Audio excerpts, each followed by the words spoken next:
And what we can expect for the rest of your 7-day forecast coming up in just a few minutes, Kristen. Ashley, thank you very much. I don't know if you're going shopping this weekend, Ashley. I know it's not back to school for you, but it's back to school for a lot of folks, and this is tax-free weekend.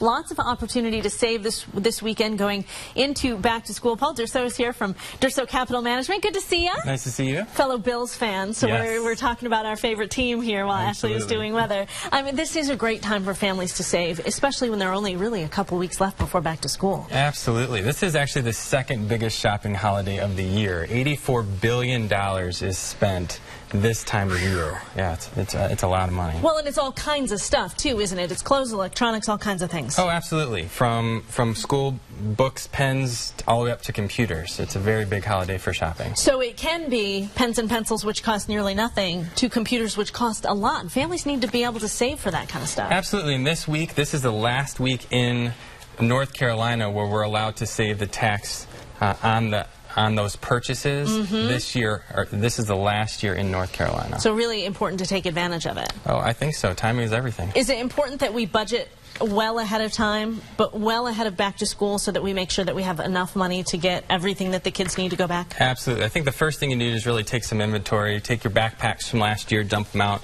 I've got 3 kids at home, 2 of which are in school. We want to dump those backpacks out, see what we could reuse from last year.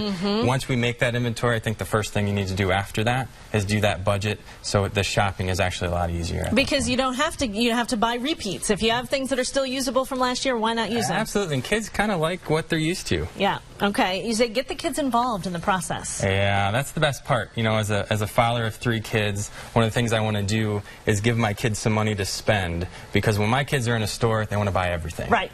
So what I'll do is I say, here's $10 or $20, and as we walk up and down the aisles and what they need to buy, and they want to buy something extra, say, here's your $20. So when they want to buy everything else, they say, well, you have to put that back in order to get that. Teaches them a really important money lesson. Absolutely. Okay, timing is everything.